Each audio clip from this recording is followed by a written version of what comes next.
welcome to the next episode of Bonsai Stuff podcast by me, Scott Martin from Bonsai Matsu. It's heading into autumn in Melbourne, so we've just ticked over into April, and I apologise for the bit of a delay between podcasts. I was intending on doing more, but it's a crazy old world we live in at the moment, as I'm sure everybody who's listening to this can attest to. We're going through a period of isolation and shutdown and separation and all the joy that goes with that sort of thing. But I think that we're really actually fortunate to get through this, being that we've got our bonsai. So it's nice to have some time to ourselves. It's nice to have some time to work on our trees. It's nice to take our mind off what's happening around the world and leave the solving of the world's problems to those that can actually do something about it, because a lot of the thoughts and worry and concerns that we all have, including myself, they just keep going around in circles, and it's no good for anybody. So having the distance mechanism in our trees and the ability to put thought into forward planning and focusing on good stuff that our trees bring us, as we all know. I mean, that's what we do bonsai for, because we give to it and it gives back tenfold on what we put into it. So for us in Melbourne, it's a lovely time of year. The trees are all just starting to turn now in the garden, and a lot of the bonsais are just starting to take on their next step in their evolution of colour presentation, which I love. It also means that it's a really important time for feeding your trees too. You know, you need to make sure that while there's a lot else happening in the world, you need to make sure that you provide what the trees need when they need it. You know, if they're dry, they need water, and make sure you give it to them. And one of the big things we need to do at this time of the year is to ensure that we're feeding the trees thoroughly, because they're heading towards the dormancy period, starting to get ready to shut down now, less into foliage growth and more into storing reserves away to get through the cold months, the dark months. So we need to be providing food to them, and I've fertilised once already, ready to put a second bout on there, and there'll be another dose before the dormancy period as well. So I do think that autumn is probably the most important time to be feeding your trees, because it provides a bounce. Once you get through the winter period and you come into spring, what you've done now in autumn really pays dividends, because the tree has got so many resources stored away that it can just pop and just release. So I like to fertilise heavily my pines, my white pines, especially at this time of the year, because in particular they don't get the spring feed that a lot of the other trees do. So this is the one time of the year that I like to feed my white pines and build their strength for them as well. So yeah, just make sure that you do fertilise. I use the tea bag method, which I've talked about before, and if anyone's seen anything on Instagram or Facebook or whatever, they'll see it on the trees. I love it because it's like a switch. You can monitor and measure how much fertiliser you're putting on the trees by the number of tea bags that you're putting on there. But it also means that when you want to stop fertilising, you can just take them off the tree and it removes the fertiliser straight away. Just piling up fertiliser on the surface of the pot can have a detrimental impact, where it breaks down and fills in all those soil air cavities in between the soil medium that the tree needs, that oxygen, the soil air to survive. So by fertilising on top of the soil and having it break down and then fill in the gaps effectively, it means that you're taking away those cavities for the tree. So it also means that when you do want to stop fertilising, you can't actually remove it neatly. You need to scrape it all off. So I like tea bags. They're not very expensive for what they are, and it's a nice reminder for me to know how much I'm fertilising the trees. And if I want to up the fertiliser on a tree, another couple of bags. If I want to hold it back a little bit, well, maybe instead of putting 2 bags, it only gets 1 bag. So it's a nice, simple, easy way for me to monitor what's happening with the tree.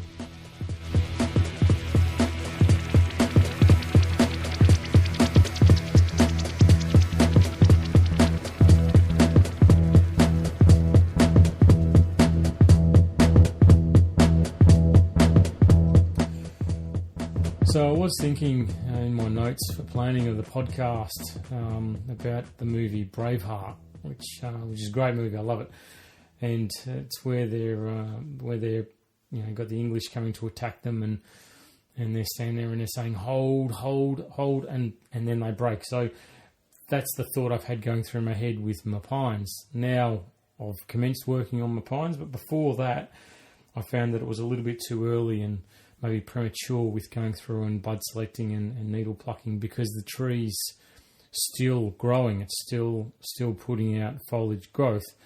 And by removing the buds too early on your pines, you'll find that the tree is still growing. So the ones that you've left then suddenly start to get a bit longer and take the resources that were going to the bud that you've removed anyway. So I just had that thought in my back of my head anyway. Now it is a good time to get into your black pines, and that's sort of where I've started with my trees. I sort of break them into 3 categories. My pines, there's the trees that are really raw, that have been grown from seed, that are nowhere near a refined stage at all. So they're the first trees that I work on in the yard, because I'm not as concerned about the ramification of those trees, and the pruning is maybe more structural as opposed to refined, where I'm looking at division and thickening of the growth. So they got done first, and then I've moved into my intermediate trees, which are the ones that are in the 50-50 camp, where they've got a little bit of refinement and they're still being developed. They've got sacrifice branches for thickening and development of trunk and that sort of stuff. So they're the ones that I'm working my way through at the moment. The ones that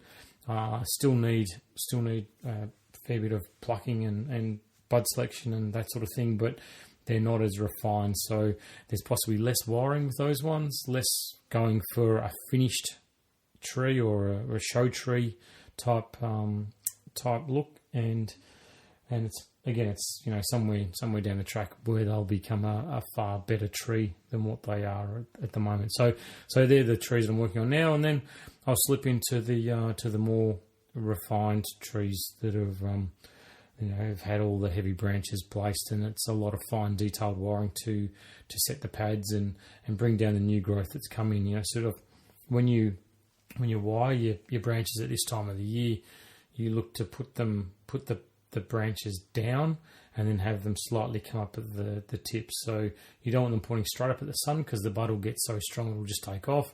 You don't want the bud so it's pointing down, because it's not going to grow it's not going to get the sun. It's not going to grow as effectively as what it should. But you sort of bring that bud up at the tip to about a 30-degree angle, then you'll find that that'll shoot out quite nicely and evenly balanced as well. So when you're wiring your branches and your pads on a pine, you want to make sure that the needle clusters, the bud tip, is all facing the same way. So that way they'll grow evenly as they take off. And it sort of leads me to the next part that I want to talk about, which was how can we use needles? How can we as bonsai practitioners use the needles on our pines to get what we want, or to take the tree to the next stage of its development? And it's the simple theory that needles equate to strength.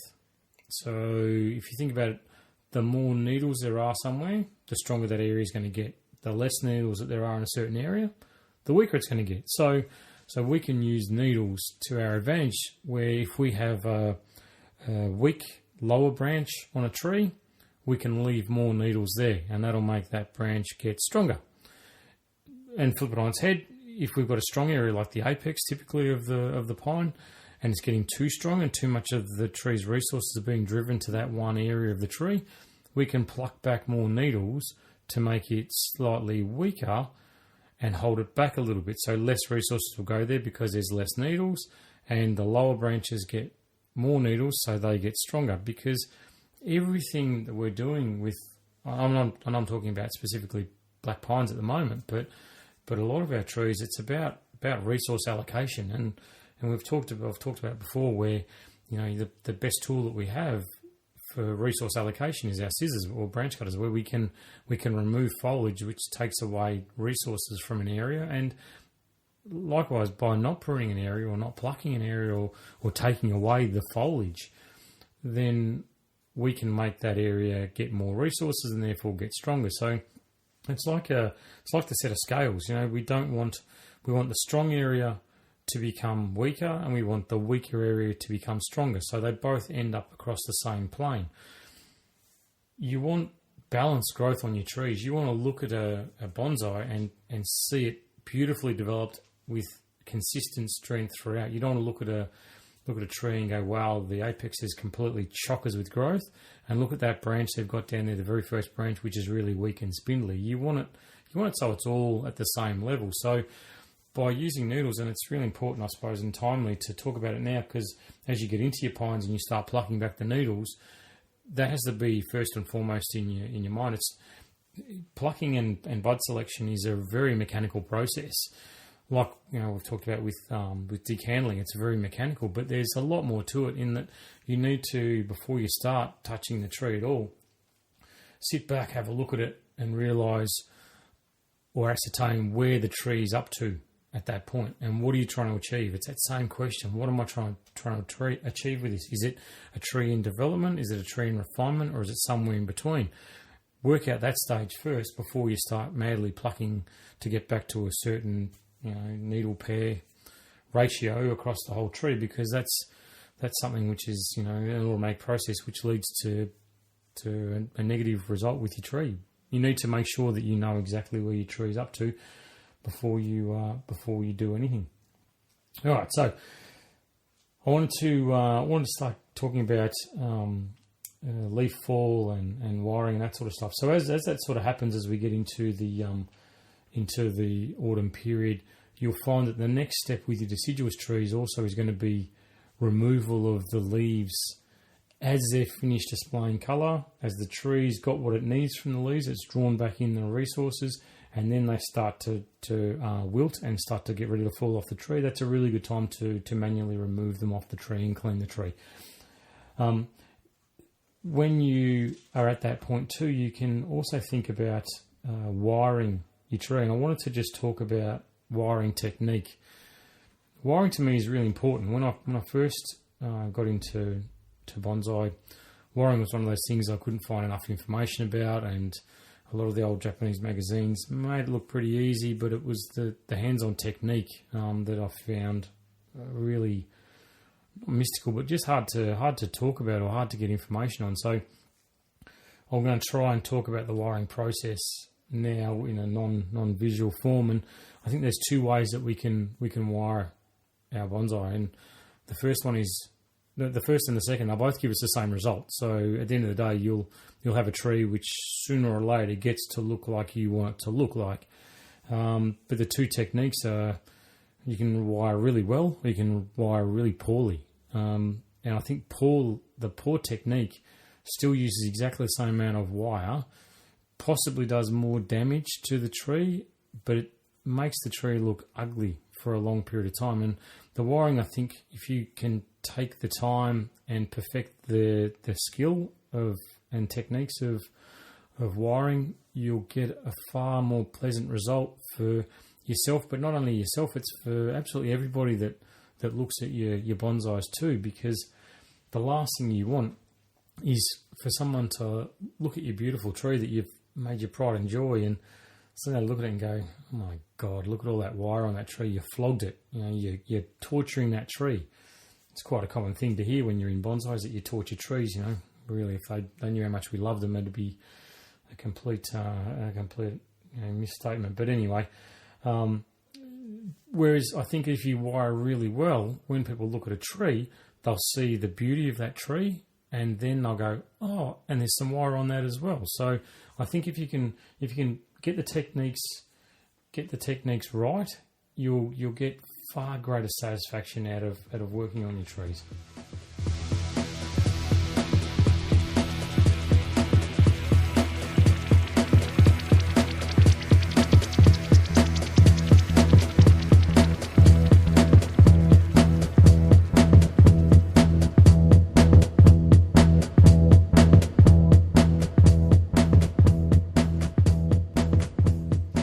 All right, wiring. So, my process. Stay with me. Don't fall asleep. It's definitely something that you want to work on. Okay, so my technique for wiring is always start from the bottom of the tree and work your way up. We don't wire from the top down, we wire from the bottom up. The reason being that if you've got two branches, one sitting on top of the other, and you wire the top branch first and go to push it down, it's going to foul on the branch below it. So you want to wire the lower branch, clear that out of the way, and then wire the branch above it, and then push that down so there's space to work with as well. All right. Secondly, always connect 2 points. Never start a wire halfway up the trunk and continue out the branch. Always have it going from one branch, from the trunk flowing out to the tip of that branch, then up the trunk to the next branch, and then moving out that to the end of that branch tip as well. So you're always connecting 2 points together. Never have a wire floating in the middle of a branch or a trunk. Wire away from the trunk. Never wire back towards the trunk. Start your wire with one hand firmly holding the wire and wire outwards from the trunk towards the tip of the branch. Always do the heavy wire first, then you step down to the lighter wires. So to work out what size wire you need, a nice little trick is, I call it the 10 centimetre trick. So take 10 centimetres of aluminium wire. This applies to aluminium wire, not copper, because of the strength difference. But let's say in Australia, the aluminium's far more readily available. So for determining the thickness of wire that you need, because even a 4mm aluminium wire from one supplier is going to be a different strength to a 4mm aluminium wire from another supplier. So just automatically thinking that you need a certain size wire for a certain size branch doesn't work that way. You need to work out the strength of the wire that you're working with. So the 10 centimetre test is to take 10 centimetres of wire, push it on the branch where you want to make the bend, and if the branch flexes and the wire remains straight, the wire is thick enough to make the bend. So go down to the lightest wire you possibly can to get that branch to bend. You don't want to put 6mm wire on something which you can use 3mm wire on. So work your way down the wires, and then if you press that 10 centimetres of wire against the branch and the branch remains rigid but the wire bends, the wire isn't thick enough to make the bend. That's how you determine how much wire that you're going to need for the branch. The second is the next point is to work out how much wire that you need. Now, if you work out the length of a branch and you're turning roughly on a 45-degree angle, you need about 1.5 times wire to the length of the branch. Never cut it to the same length as the branch. Always make it that little bit longer. So you can get plenty of turns in there, have control over the wire. You'll find that as the wire gets shorter and shorter towards the tip of the branch, you have less and less control of that wire, and that's when it can get to a dangerous point where you can snap the branch. So having a little bit of extra wire that you then cut off at the end of the branch is a great investment in the future of that branch, because if you keep the wire too short and you're trying to bend it, you'll find that you'll snap or you'll crack that branch. So it does take time. You want to make sure that you are match fit when it comes to wiring. The more you do it, the more you practice, the more effort you put into it, the more you try to perfect the techniques, the better it's going to be. All right. So you want serious wire for a serious bend. If you are putting serious bends into a branch or a trunk or something like that, don't go for a light wire, because you'll find it just will not do the job. You need to step the wire up a 0.5mm or a mil size heavier so you can put the bends in that you want. Have the wire always on the outside of where you want to make the bend.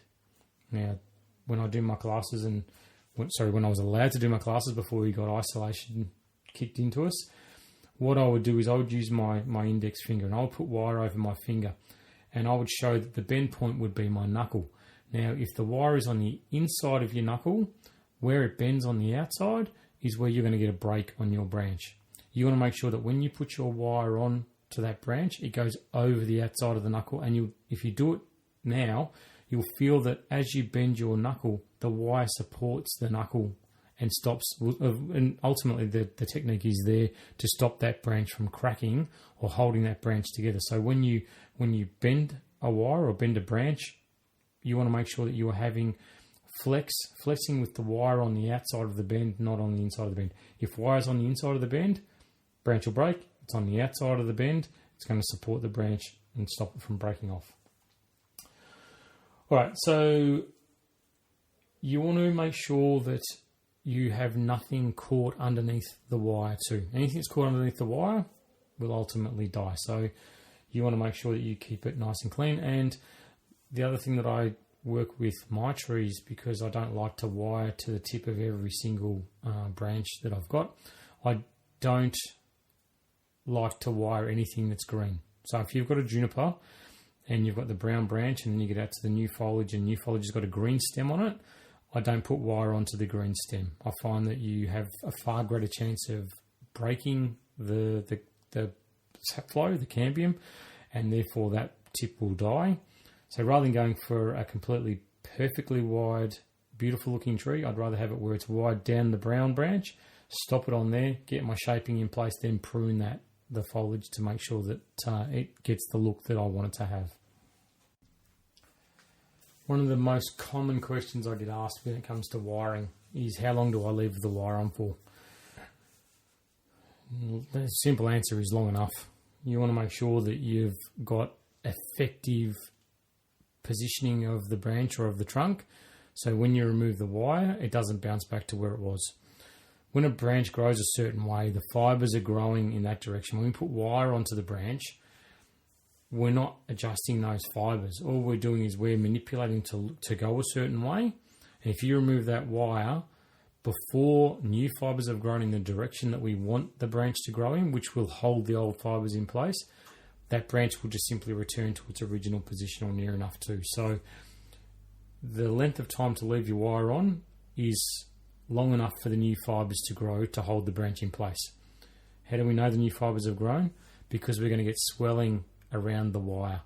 So you'll start to see what the wire cutting in, which is where the branch starts, or the new bark starts to cut in and grow around the wire. That's our signal that the new fibres are in place and the branch is going to pretty well hold in position. You might find there's a bit of spring back, but it won't be as great as what it would have been if you'd removed the wire before that swelling had started to occur.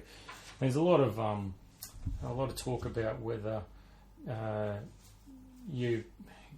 scarring is a good thing or a bad thing, and some species like the barky black pines and that sort of stuff, the wire will be left on a little bit longer and then crisscross put on in the opposite direction, so it barks up and takes a bit of beating on the branch. But then deciduous trees, you avoid scarring because it takes such a long time for the scarring to disappear. And I agree with all that. I think that both of those are valid.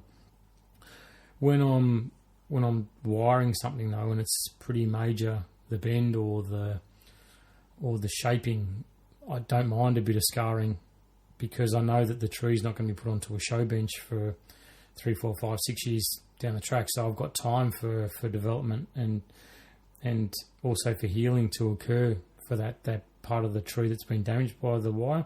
What I don't like to do is have a branch or part of the tree that needs to be wired over and over and over because it hasn't been effectively held in place by the new growth being strong enough to hold it in position, because I'll remove the wire too soon. So scarring is ugly. Avoid it where possible, but I think a little bit of scarring, in my opinion, is not necessarily the end of the world when it comes to trees in development. Refined trees, yeah, very ugly. No good there, and you've got to monitor that a lot more precisely. But when you're developing your trees and you're starting to set the bones of the tree, I don't really mind a little bit of scarring. Of course, you don't want to cut in so the tree grows over the wire and gets it that far. But I'm talking just a little bit of swelling around the wire is not necessarily a bad thing. So if the tree's weak, don't wire it. I only look to wire trees that are strong enough and healthy enough to handle the process of wiring, because it can take a bit out of them too. Your weaker branches, that sort of thing, they won't have the strength or the ability to bounce back quite so well, and you might find a light tear in bark, which on a strong tree won't make an ounce of difference. On a weak tree, you might find that you lose the branch. So if your tree's weak, always go back to step one. How do you improve the health of the tree? Go through the checklist, roots, feeding, positioning, foliage, pests, all those things, and just see what needs to be corrected and correct that first. Don't worry about making a weak tree look pretty. Make a weak tree strong and healthy.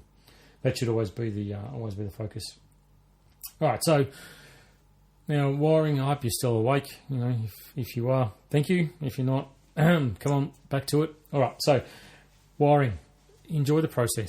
Wiring is one of those therapeutic things where you zone out and you think and concentrate, because it's going to give you a great result at the end of it. So don't rush it. Do it properly. Make it look really nice. Be proud of the work you've done.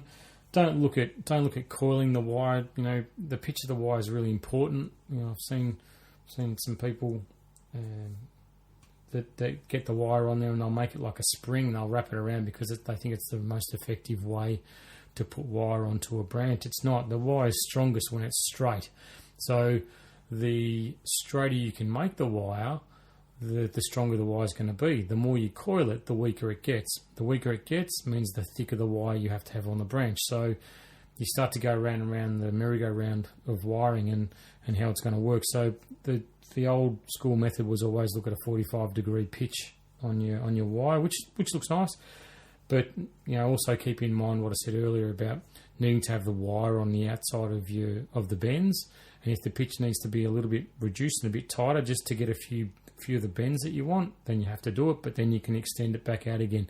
Just because you start wiring one way with one pitch doesn't mean the wire across the whole branch has to stay the same as well. You can reduce the pitch, then start to extend it. And when you look at wiring in magazines, and it all looks very consistent, but in the real world, when you're wiring a branch, you've got to take into account secondary branches that are popping out along the branch as well, or foliage or needles or whatever it is.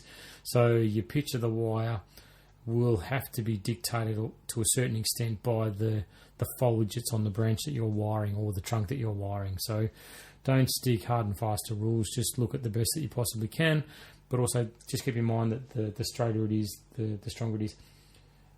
The other thing that I work to as well is don't have gaps between the wire and the branch. And conversely, when you put the wire onto a branch, don't choke the wire on there. Don't stretch it within an inch of its life so it's cutting in and damaging the branch. You've got to put it on there nice and smoothly but firmly, and you don't want to have gaps between the wire and the branch. If you've got, and this is something you really need to work on, the thicker the wire, the easier it is to get the gaps. The lighter the wire, the less effective it's going to be, but you'll have it on there nice and smooth. So just practice with it. Make sure there's no gaps between wire and the branch, because you'll find that the wire won't effectively hold the branch. You need to have it in perfect contact with the branch as you're working your way down. That's where you'll notice the big difference. For some tips and tricks, when I am bending a heavy branch, I'll use 2 pairs of pliers. One pair will hold the bend point, the other pair will hold the wire and bend the branch to whatever position it needs to go to. By doing this rather than just using your hands on the branch, you'll find that you can spread the load or spread the tension or the pressure across the entire coil of the wire by using the pliers.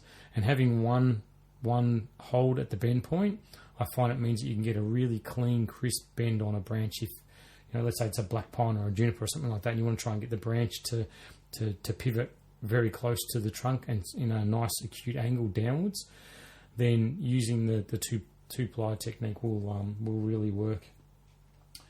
Always use 2 hands when you're wiring. One to hold at the initial point of contact, the second to use the wire. You don't want to have wire slipping on your trunk. If you do, you're going to find that you're going to have all sorts of issues with tearing and damage and that sort of stuff too. I said earlier, you've got to have 2 points connect with the wire, so one branch to another branch. When you first put wire onto the first branch, it's 3 turns of the wire before you go to the second branch. The 3 turns of the wire allows for the wire to take strength and to take hold, and therefore stop that slipping movement. If you only put 1 turn on that first branch before you start wiring the second branch, you'll find that you won't have enough control over it, and that wire will start to slip. Any slipping of the wire means that you're going to have all sorts of issues. So another thing is the one wire should go in a clockwise fashion, the other one should go in an anti-clockwise fashion. So one branch is wide clockwise, the other branch is wide anti-clockwise. How do you do that?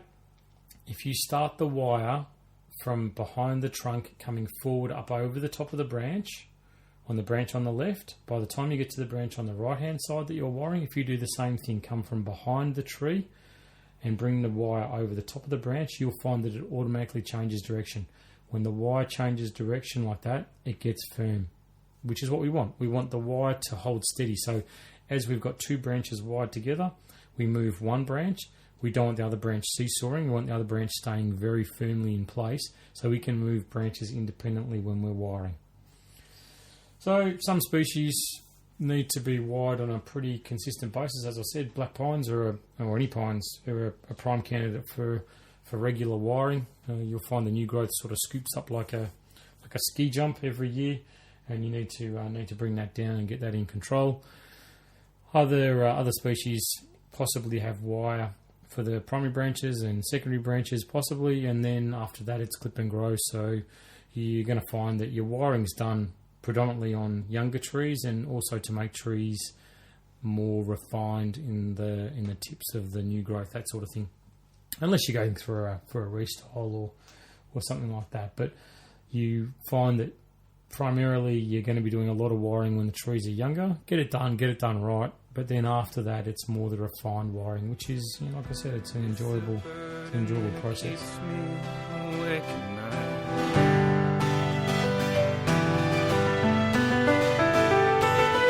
We bless the sun 'cause it gave light to our days. We cursed our youth 'cause it wouldn't stay. Alright, well that's wiring. It is an enjoyable task. I think that you need to have it as part of your toolkit when you are working with bonsai.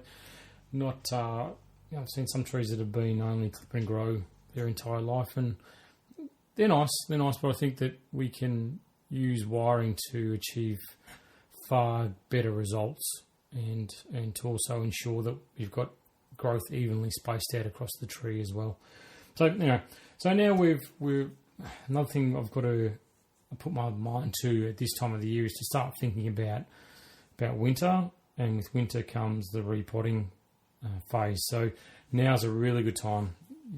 Start thinking about your repotting time. Think about the mix that you're going to be using, where you're going to source it from. Get the different components.